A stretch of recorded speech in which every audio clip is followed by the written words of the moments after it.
Hey everyone, and welcome. Today we're going to crack open the Brazilian Constitution to talk about something incredibly important, the tools designed to protect every single one of us. We're talking about fundamental rights and guarantees. You can think of it as your own personal shield against injustice.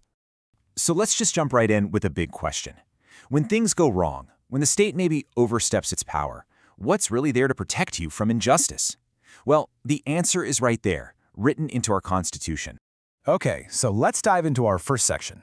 I want you to hold on to this idea of a constitutional shield, because that's really what these rights and guarantees are. They're designed to defend you, your freedom, and your dignity against the massive power of the state. So what exactly are fundamental rights? Well, they're the bedrock of our democracy. We're talking about the big ones, the right to life, the right to liberty, the right to equality. And this isn't just some fluffy, nice-to-have language. These are core principles defined in the law. And hey, don't just take my word for it. The famous legal scholar Jose Afonso da Silva puts it perfectly here. He says, these rights are actual legal situations.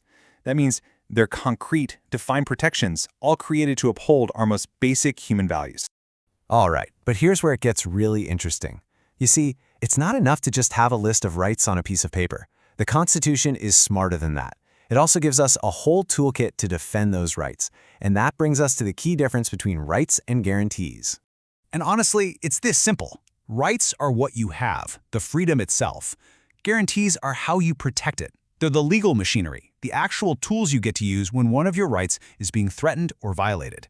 One is the promise, the other is the enforcement. And I absolutely love this medical analogy. Think about it like this. If one of your fundamental rights gets sick, because someone violates it, a guarantee is the remedy that the Constitution prescribes to cure it. These are powerful legal medicines like habeas corpus or popular action, and we'll see exactly how they work in a bit. So what makes these rights so different, so powerful? Well, they have a few special characteristics. You can almost call them superpowers that really set them apart from any other kind of right. Let's break down what makes them so unique. First up, historicity. This basically means that rights aren't just magically created out of thin air. They are born from real historical struggles. They evolve as our society evolves. A perfect example is the right for women to vote, which was won back in 1932 after a long fight. And it's still happening. Just in 2022, the right to personal data protection was added. It's a living thing. Next up, universality. And this one is huge. It means these rights apply to every single person in Brazil. It doesn't matter if you're a citizen, if you're naturalized, or even if you're a foreigner just visiting. Everyone is covered. That's equality in action, right there.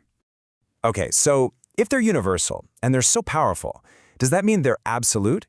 Can you just exercise your rights with no limits, no matter what? The answer is a clear no. And this might be the most important characteristic to understand: relativity. As the jurist Luis Roberto Barroso explains, rights crash into each other all the time. It's natural. Think about it. Your right to freedom of speech might clash with someone else's right to privacy. When that happens, the courts have to step in and balance them. So, the bottom line is, no fundamental right is absolute. Okay, that's enough theory for now. What does all of this look like when the rubber hits the road? Let's get into some real-world examples to see how these constitutional tools actually work in practice. So let's paint a picture. Imagine a person is arrested illegally. There's no warrant, they weren't caught red-handed doing anything wrong. Their fundamental right to freedom of movement has just been violated. So what happens now?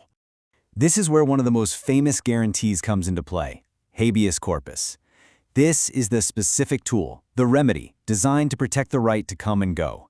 It's the emergency button you press to challenge an illegal arrest and secure that person's immediate release. It's the direct cure for a sick right to liberty.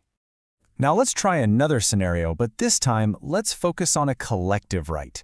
Let's say a local government illegally approves a massive construction project right in the middle of a protected environmental area. This doesn't just harm one person, it harms the entire community. The tool for this is just so cool. It's called Ação Popular, or popular action. What's amazing about this is that it empowers any citizen, yes, you, me, anyone, to stand up and act as a guardian for the public good. You can legally challenge government acts that harm our environment or public heritage. And the process is actually pretty straightforward. First, a citizen files the action to call out the illegal act. Second, the judicial system steps in to analyze the government's decision.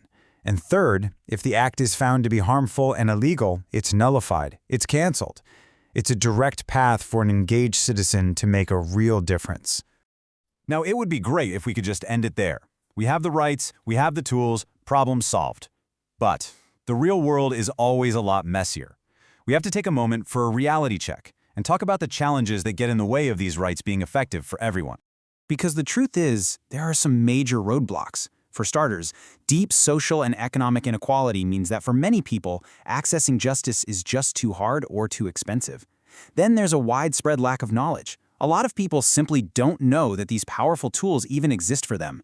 Add to that an often slow and overburdened judicial system and the constant difficulty of balancing all these different conflicting rights, and you start to see just how big the challenge really is.